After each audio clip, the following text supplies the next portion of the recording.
لیکن مجھے ایک تیسری پرابلم اور ہے، مجھے ایک تیسری پریشانی بھی ہے جس کی وجہ سے میں شادی نہیں کر سکتی۔ کہا وہ کیا ہے؟ اور وہ آخری پرابلم ہے۔ اللہ کے نبی نے کہا بتاؤ۔ کہنے لگی اے اللہ کے رسول، میرے شوہر ابو سلمہ کا انتقال ہو گیا ہے، وہ اپنے بچے چھوڑ کر گئے ہیں اور بچے بھی کافی بڑے بڑے ہو چکے ہیں، وہ اپنے بچے چھوڑ کر گئے ہیں، آپ اس سے شادی کرنا چاہتے ہیں۔ ابو سلمہ کے انتقال کے بعد ان بچوں کی پرورش میں کرتی ہوں، ان بچوں کو میں پالتی ہوں، ان بچوں کا پالن پوشن میں کرتی ہوں، ان بچوں کی کفالت میرے ذمہ ہے۔ اگر آپ یہ چاہتے ہیں کہ میں صرف ام سلمہ سے شادی کر لوں اور یہ بچے ام سلمہ کے مائکے والے سنبھالیں، بچوں کے ماموں آئیں اور بچوں کو لے جائیں، بچوں کے نانا آئیں بچوں کو لے جائیں، یہ بچے اپنے ننیال میں پلیں، اپنے ماموں کے ہاں اپنے نانا کے یہاں پلیں یا ددیال میں پلیں، تو اے اللہ کے نبی یہ نہیں ہو سکتا ہے۔ یہ بچے ابو سلمہ چھوڑ کر گئے، ان بچوں کی کفالت میرے ذمہ ہے، یہ بچے میں پالتی ہوں، ان کی پرورش میں کرتی ہوں۔ اگر آپ میرے ساتھ نکاح کرنا چاہتے ہیں تو ان بچوں کو میں نہیں چھوڑ سکتی ہوں، ان بچوں کی ذمہ داری، ان کی کفالت اور ان کو کھلانا پلانا، ان کی پرورش کی ذمہ داری بھی آپ کو اٹھانا پڑے گی۔ کتنی کلیئر بات۔ اللہ کے نبی فرماتے ہیں ام سلمہ یہ کوئی کہنے کی بات ہے؟ جب تم مجھ سے نکاح کر لوگی تو تمہارے بچے بھی میرے بچے ہوں گے، ان کی پرورش کرنا، ان کو پالنا، ان کو بڑا کرنا، ان کو اچھی تربیت دینا، یہ بھی میری ذمہ داری ہوگی، ان بچوں کی کفالت میں کروں گا۔ جب یہ تینوں شرطیں اللہ کے نبی نے مان لی تو ام سلمہ نے نکاح بھی کر لیا اور محمد رسول اللہ کی وہ بیوی بن گئی۔ ایک دن اللہ کے نبی صلی اللہ علیہ وسلم اپنی بیوی ام سلمہ سے باتیں کر رہے تھے اور ابو سلمہ کا ذکر آ گیا۔ ابو سلمہ کا ذکر آتے ہی ام سلمہ کی آنکھوں میں آنسو آ گئے اور کہنے لگی کہ اللہ کے رسول، اب اس دعا پر مجھے مکمل یقین ہوا ہے، اس دعا میں جو ہم پڑھتے ہیں اللہم اجرنی فی مصیبتی، میری مصیبت میں بہترین بدل عطا فرما، وَاخْلِفْ لِي خَيْرًا مِنْهَا، اور جو تو نے مجھ سے چھینا ہے اس سے بہتر چیز تو مجھے عطا فرما۔ اے اللہ کے نبی، پہلے میں سوچا کرتی تھی کہ ابو سلمہ سے میرے لیے کون بہتر ہوگا، اتنے اچھے، ان سے بہتر کون ہوگا، لیکن یہ دعا مانگتے مانگتے میں نے دیکھا اللہ نے دعا قبول کر لی۔ ابو سلمہ بہتر تھے لیکن اللہ نے ابو سلمہ کو اگر چھینا تو ان سے بہتر شوہر مجھے عطا فرما دیا، ہمیں جناب محمد رسول اللہ دے دیے، مجھے محمد رسول اللہ کی بیوی بنا دیا، میں محمد رسول اللہ کی بیوی ہوں، میرے شوہر سے بہتر شوہر اللہ نے مجھے عطا فرمایا۔ غور کرو دعا کیسے قبول ہوتی ہے۔ یہاں تو صورتحال دوسری ہے، شادی ہوئی، مانگ رہے بیٹا، اللہ مجھے بیٹا دے دے، اللہ مجھے بیٹا دے دے، اللہ مجھے بیٹا دے دے۔ 9 مہینے کے بعد گھر میں بچہ پیدا ہوا تو پتا چلا کہ بیٹی ہے، پیشانی پہ شکن پڑ گئی، پسینہ آ گیا، اللہ میں نے تو بیٹا مانگا تھا، تو نے بیٹی دے دی۔ بے غیرت، تجھے شرم آنی چاہیے، بیٹی کی پیدائش پر تو افسوس کر رہا ہے، یہ بیٹی نہیں رحمت ہے جو تیرے گھر میں پیدا ہوئی ہے۔ ہو سکتا ہے اللہ نے تجھے اس لیے بیٹا نہ دیا ہو کیونکہ اللہ بہتر جانتا تھا کہ یہ بیٹا اگر مانگ رہا ہے، اگر میں بیٹا دوں گا تو وہ بیٹا بڑا ہو کر زمین و جائیداد کے چکر میں اپنے باپ کا مرڈر کر دے گا، اپنے باپ کا ہی خون کر دے گا، اپنے باپ کو ستائے گا۔ ہو سکتا ہے اس لیے بیٹا نہ دیا ہو۔ یہی آدمی بیچارہ جس کو بیٹا نہیں ملا روتا رہا، پریشان رہا، زندگی بھر کہتا رہا اللہ میں نے بیٹا مانگا تو نے بیٹی دے دی۔ ابھی وہ بچی بیچاری جوانی کی دہلیز پر قدم رکھی، 15-16 سال کی ہوئی، ابھی شادی نہیں ہوئی، اچانک باپ کا ایکسیڈنٹ ہوتا ہے، پیر ٹوٹ گیا، ریڑھ کی ہڈی میں چوٹ لگی، بستر پہ پڑا ہے۔ ڈاکٹر نے بستر ہی پر لیٹے لیٹے کھانے پینے کی اجازت دی، پیشاب اور پائخانہ کرنے کی اجازت دی، اٹھ نہیں سکتا۔ اب ایسے موقع پر دیکھ رہا ہے کہ میری بیوی میری گندگی کو ہاتھ نہیں لگا رہی ہے، میرا بیٹا جو شادی شدہ ہو چکا ہے یا بہو والا ہے، نہ اس کی بہو آ رہی ہے نہ بیٹا آ رہا ہے۔ ایسے نازک موڑ پر وہ دیکھتا ہے کہ اس کی بیٹی آتی ہے، اپنے باپ کی اس چادر کو بدلتی ہے جس پر اس نے پیشاب کر رکھا ہے، ایک پوٹ لے کے آتی ہے اور اپنے باپ کے کمر کے نیچے رکھ دیتی ہے، ابو ضرورت سے فارغ ہو جائیے۔ باپ نے اسی پوٹ میں لیٹرین کی اور بیٹی آئی اسی پوٹ کو اٹھا کر پھینک رہی ہے، اپنے باپ کی گندگی کو صاف کر رہی ہے، اس کے کپڑے دھل رہی ہے۔ یہی باپ جو بیٹا بیٹا چلا رہا تھا، آج بیٹی کی طرف سے یہ ہونے والی خدمت کو دیکھتا تو کہتا کہ اللہ واقعی تیری قدرت، واقعی تیرا علم وسیع ہے، میں نے تجھ سے بیٹا مانگا تھا، لیکن اگر بیٹا ہوتا تو آج شادی شدہ ہو کر میری یہ خدمت نہیں کر سکتا تھا جو میری بیٹی میری خدمت کر رہی ہے۔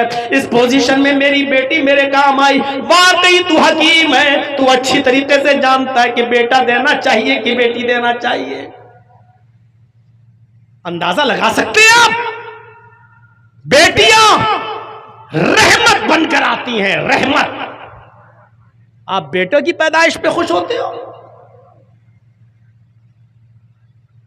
پورے ہندوستان میں جاتا ہوں تقریریں کرنے، اور ابھی میرا ایک قدم اگر آپ کے بھگیا میں ہے تو ابھی دوسرا قدم میرا کلکتہ کی سرزمین پر ہے۔ کل کا پروگرام میرا مدنی پور میں ہے، کھڑگپور سے آگے مدنی پور۔ اندازہ لگاؤ کہ آج یہاں ہے، کل کہاں، پرسوں کہاں۔ شیخ بتا رہے تھے کہ سن 1996 میں تقریر کی، یہ 29-30 سال کا زمانہ جو گزرا ہے، اس 30 سال تقریروں کے زمانے میں میرے بھائیوں پورے ہندوستان کے چپے چپے میں جا چکا ہوں۔ ایسے ایسے ماں باپ کو جانتا ہوں جنہوں نے میری خدمت کی ہے، جنہوں نے مجھے کھلایا پلایا ہے۔ 5 سال کے بعد ان کے گھر گیا تو پتا چلا کہ وہ نہیں ہے اس دنیا میں۔ محلے والوں سے پوچھا گیا تو پتا چلا کہ ان کی اولاد نے، اس کے بیٹے نے اپنے باپ کو مار ڈالا۔ زمین و جائیداد کا جھگڑا ہوا، اسی بٹوارے کو لے کر اتنا جھگڑا ہوا کہ گردن دبا دیا، بیٹا اپنے باپ کو مار ڈالا۔ آج تک ایسا قصہ نہیں سنا کہ کسی بیٹی نے بھی اپنے باپ کو مارا ہو۔ بیٹیاں رحمت بن کر آتی ہیں اور آپ ان کو زحمت سمجھتے ہو۔ پریشانی کیا ہے؟ اوفو، لڑکی ہوئی، اب کم سے کم 10 12 15 لاکھ روپے کا جہیز وہیز اکٹھا کرو، باراتیوں کا انتظام کرو۔ پرابلم یہ ہے، اب یہ 3 اپریل کو میری بیٹی کی بھی شادی تھی، یہی 3 اپریل کو، آج 18 اپریل ہے، 16 17 یعنی اب تو 12 بجے کے بعد 18، یہی 3 اپریل کو میں نے اپنی بیٹی کی شادی کی۔ جائیے پوچھئے اٹاوا والوں سے اور جائیے منظر دیکھیے، نہ براتیوں کا پتہ تھا، نہ چوروں کا پتہ تھا، نہ ڈکیتوں کا پتہ تھا، نہ ہلدی والے آئے، نہ سگائی ہوئی، نہ منگنی لگی، نہ پکی کرائی ہوئی، نہ دہیج جہیز دیا گیا، کچھ نہیں۔ کاس گنج علاقہ ہے، ضلع کاس گنج، لڑکا سول انجینئر ہے، پڑھتا جاب ہے اس کی دلی میں، چند لوگوں پر مشتمل، چند لوگ گنتی کے 10 12 لوگ بس آتے ہیں، مسجد میں نکاح ہوتا ہے، دور سے آئے تھے اس لیے کھانا بھی کھلا دیا گیا، دور سے نہ آتے تو کھانے کا بھی انتظام نہیں کرتا، لڑکی والوں کے لیے ہے ہی نہیں کہ وہ کھانا کھلائیں۔ کیوں کھلائیں؟ چونکہ 150 کلومیٹر سے چل کے آئے تھے، اس لیے کھانے وانے کا انتظام کیا۔ مغرب کے بعد نکاح ہوا اور عشاء کے بعد رخصتی کر دی، نہ ایک ویڈیو بنی، نہ باراتی آئے، نہ میں نے کوئی کھانا بنوایا، نہ پکوان کیا۔ میں نے خود اپنے محلے کے لوگوں کو بھی نہیں بلایا، میں نے اپنے سگے خالہ خالوؤں کو نہیں بلایا، ماموں کو نہیں بلایا۔ لڑکی والے کی ذمہ داری ہی نہیں ہے. اس بات کو منظر عام پہ بول رہا ہوں, ریکارڈ ہو رہا ہے اور یہ تقریر پوری دنیا سنے گی, ہمارے اٹاوا والے بھی سنیں گے. اگر جھوٹ بولوں گا میرے بھائیوں تو میری گرفت بھی ہوگی اور کہیں گے لوگ دیکھو یہ جلسوں میں جھوٹ بولتا ہے. ایک ثبوت کوئی نہیں دے سکتا ہے کہ میں نے دہیج دیا ہو, میں نے بارات بلائی ہو اور لائٹیں لگی ہوں, خیمے لگے ہوں, پردے لگائے گئے ہوں. میں نے بھی شادی کی, جو تقریروں میں بولا میں نے ویسے کر کے دکھایا. اب آپ اپنے علاقے کے مولویوں پہ نظر رکھو اور دیکھو کہ یہ اپنی بیٹیوں کی شادی کیسے کرتے ہیں, یہ اپنے بیٹوں کی شادی کیسے کرتے ہیں. آپ نظر رکھو اور مولویوں پہ بھی نظر رکھو کہ یہ غیر شادی شدہ یہ کیسے شادی کرتا ہے. دیکھو اس 30 سال کی زندگی میں کتنی اصلاح ہوئی. آپ غور کریں, آپ لڑکے ہی مارتے ہیں اپنے ماں باپ کو, لڑکیاں نہیں. ہاں مولانا صاحب, لڑکی پورے خاندان کا نام ڈبو دیتی ہے, یہ سچ ہے, آپ صحیح کہہ رہے ہیں. آپ کو اس وقت تکلیف ہوتی ہے جب آپ کے گھر میں کوئی لڑکی پیدا ہوئی, بڑی ہوئی, اور آپ جہاں شادی کرنا چاہتے وہ لڑکی تیار نہیں, وہ دوسری جگہ شادی کرنا چاہتی ہے, کسی غیر آدمی سے نکاح کرنا چاہتی ہے, اور ایسا بھی ہو سکتا ہے کہ وہ کسی غیر مسلم سے شادی کرنا چاہتی ہو. اب آپ کے سر گھومتے ہیں کہ اب کیا ہوگا, اور جب وہ کسی غیر کے ساتھ بھاگتی ہے تو آپ کہتے ہیں کہ اچھا تھا یہ پیدا ہوتے ہی مر جاتی ہے. تو اس میں لڑکی کا قصور نہیں ہے جو بھاگ رہی ہے کسی غیر کے ساتھ, اس میں قصور ہے آپ کی تربیت کا, اس میں قصور ہے آپ کی پرورش کا. آپ نے اپنی بیٹی کو وہ تربیت ہی نہیں دی, کیوں گئی غیر مسلم کے ساتھ, کیوں بھاگی وہ کسی مسلمانی کے ساتھ, لیکن بھاگ کر شادی کیوں کی, کیوں؟ اس میں غلطی آپ کی رہی, آپ نے اس کو اینڈرائیڈ موبائل دے دیا. لے بیٹی 30,000 کا موبائل ہے اوپو کا, لے ویوو کا, لے سیمسنگ کا, سم بھی دے دی, نیٹ پیک بھی ڈال دیا. اب وہ آپ کی بیٹی چلا رہی ہے, فیس بک بھی چلا رہی ہے, میسنجر بھی چلا رہی ہے, واٹس ایپ بھی چلا رہی ہے. پڑھنے کے لیے بھی آپ نے ایسا اسکول اس کا چوائس کیا جہاں لڑکے اور لڑکیاں دونوں بیٹھ کے پڑھ رہے ہیں. انٹرویل میں اسکول کی کینٹین میں بنی ہوئی ہوٹل پہ لڑکے اور لڑکیاں دونوں بیٹھ کر چائے پی رہے ہیں. اب تیری لڑکی کسی غیر کے ساتھ بھاگے گی نہیں تو کیا تیری آرتی اتارے گی؟ تربیت آپ نے غلط دی تو لڑکی پھر اس کا قصور کیا ہے؟ حضرت مریم مسجد کے محراب کے اندر موجود ہے اور ان کے پاس بے موسم پھل آ جاتا ہے. حضرت مریم کے پاس بے موسم پھل آ جاتا ہے, جس پھل کا موسم نہیں وہ. حضرت زکریا نے دیکھا یہ پھل, کہنے لگے اے مریم یہ پھل کہاں سے آئے تیرے پاس, انا لک ھذا, اے مریم یہ پھل تیرے پاس کہاں سے آئے؟ سیب کا موسم نہیں, سیب کہاں سے آیا؟ آم کا موسم نہیں, آم کہاں سے آیا؟ لیچی کی فصل نہیں, لیچی کہاں سے آئی؟ انگور کا موسم نہیں, انگور تیرے پاس کہاں سے آ گیا؟ اے مریم بتا یہ پھل کون لایا تیرے پاس؟ حضرت مریم جواب دیتی ہیں قالت هو من عند اللہ, اے میرے سرپرست, اے میری پرورش کرنے والے, مجھے کھلانے پلانے والے, میرا خیال رکھنے والے, اے زکریا یہ تمام کی تمام نعمتیں اللہ کے پاس سے آئی ہیں, کوئی فرشتہ رکھ کر گیا ہے. آپ غلط نہ سمجھو, میرا کسی لڑکے کے ساتھ کوئی غلط تعلق نہیں ہے, یہ کوئی مجھے تعلق میں نہیں دے گیا, کوئی لڑکا نہیں دے گیا, یہ ساری نعمتیں مجھے اللہ کی طرف سے ملی ہیں. حضرت زکریا نے کیسی پرورش کی تھی, اور اس سے پوچھ رہے ہیں یہ پھل کہاں سے آیا؟ کس سے؟ زکریا کس سے پوچھ رہے ہیں؟ مریم سے. کون مریم؟ جن کو اللہ تعالیٰ نے بغیر شوہر کے بیٹا دیا عیسیٰ, وہ مریم جن کے پیٹ سے بغیر شادی کے بغیر شوہر کے مریم کو بیٹا دیا عیسیٰ، جب ان کے اوپر الزام لگا کہ مریم زانیہ بدچلن بغیر شادی کے بچہ پیدا کر دیا، تو مریم کی پاک دامنی کا اعلان اللہ رب العالمین نے کیا کہ نہیں، مریم پاک دامن ہے، عیسیٰ اللہ کے کلمے سے پیدا ہوئے، اللہ کے حکم سے پیدا ہوئے ہیں، مریم غلط نہیں ہے، مریم غلط نہیں ہے۔ جن کی پاک دامنی کا اعلان اللہ نے کیا، جب اس سے سوال ہو سکتا ہے، جس کے پاک دامن ہونے کا اعلان اللہ نے کیا، جب اس سے پوچھا جا سکتا ہے کہ یہ پھل تیرے پاس کہاں سے آئے، تو آئے لڑکیوں کے ماں باپ، تم اپنی بیٹیوں سے کیوں نہیں پوچھ سکتے ہو یہ کپڑا کہاں سے آیا، یہ دوپٹہ کہاں سے آیا، یہ موبائل کہاں سے آیا، موبائل میں یہ کور کہاں سے آیا، تیرے موبائل میں بیلنس نہیں تھا، اس موبائل میں بیلنس کس نے ڈالا؟ کیا تم اپنی بچیوں سے، اپنی بیٹیوں سے یہ سوال نہیں کر سکتے؟ اور نہیں کرو گے تو تمہارا نام ڈبوئیں گی اور غیروں کے ساتھ بھاگیں گی، تمہاری آرتی نہیں اتاریں گی۔ تربیت جہاں لڑکیوں کے لیے، لڑکوں کے لیے بھی ہونی چاہیے، لڑکیوں پر بھی نظر ہو تو لڑکوں پر بھی نظر ہو۔